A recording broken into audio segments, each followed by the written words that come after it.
గర్భ సమయంలో కూడా On the seventh month, the seventh month, uncle used to tell to the cook in the house that he called her.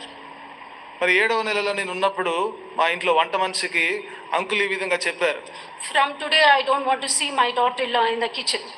ఈ రోజు నుంచి కూడా నా కోడలు మరి కిచెన్ లో కనిపించొద్దు అని చెప్పారు. And he said, if I see her in the kitchen, ఒకవేళ నేను కనుక ఆమె కిచెన్ లో కనబడడం చూస్తే you will be out of your job. నీ ఉద్యోగంలో తీసేస్తానన్నారు. That's how he has taken care of us. ఆ విధంగా నన్ను ఎంతగానో జాగ్రత్తగా చూసుకున్నారు, పట్టించుకున్నారు.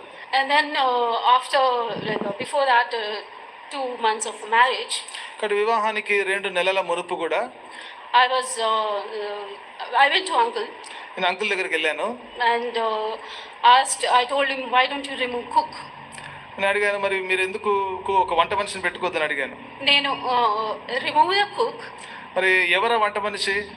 No, remove her. క్షమించండి, మీరు వంట మనిషిని తీసేయచ్చు కదా అన్నాను. Because I am able to handle things. ఎందుకంటే నేను అన్ని కూడా చేయగలను అని చెప్పాను. Uncle said no. అంకుల్ అన్నారు, లేదు కాదన్నారు.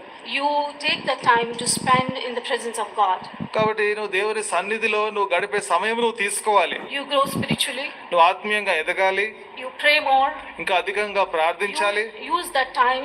సమయాన్ని సద్వినియోగపరచుకోవాలి. And that's how his passion, he not only became as a Mary he sat, but he trained me also to sit at the feet of Jesus. మరి మరియా వద్ద ఈ విధంగా అయితే యేసు ప్రభు వద్ద ఈ విధంగా మరియా పాదాల దగ్గర కూర్చుందో